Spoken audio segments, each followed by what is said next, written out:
Song Stories, Episode 1, Chess, Love and War. This song essentially details the breaking down of a romantic relationship between two people. They feel a lot of attachment and a lot of feelings of love for each other, but for some reason they can't seem to make it work. There's a lot of doubt and confusion amidst all these feelings of attachment and love. It is sort of autobiographical in a sense. You know, I've had experiences in relationships where, because of my avoidant attachment, there's a lot of push and pull. I think in my head, the story starts with a couple who plan to kiss on New Year's Eve, but maybe they haven't, and you're just dropped right in that moment.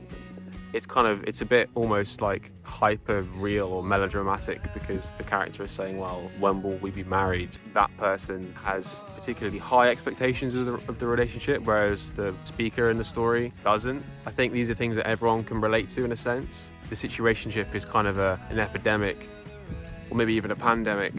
Everyone I speak to now has had some kind of awkward, maybe toxic situationship where they've really liked somebody and they felt that the other person's really liked them, but for some reason it's never kind of gone to that next level.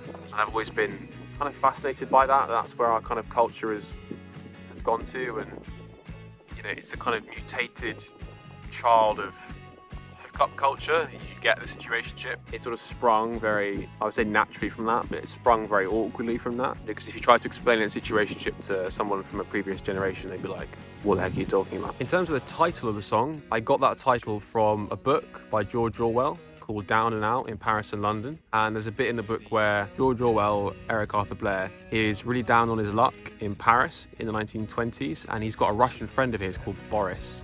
And this is something that he says. Boris, like many Russians, had a passion for chess. It was a saying of his that the rules of chess are the same as the rules of love and war, and that if you can win at one, you can win at the others.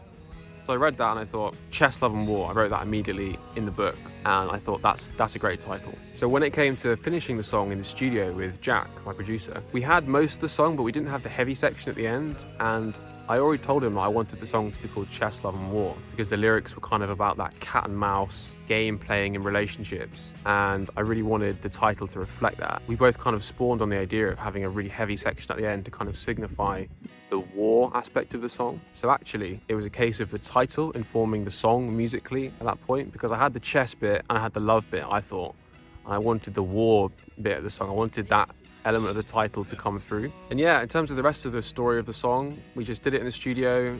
My friend Dan came down, did some amazing guitar on it, and my best friend Miles played the drums, and it was a really great couple of days that we spent. I think we only spent about 5 working days recording the song, and it was really enjoyable, and I hope that you really like the song. I really like the song still. It's kind of a weird song because it's so atypical in its structure, but I think once you get to know it, you really learn to love it, and you appreciate everything about it.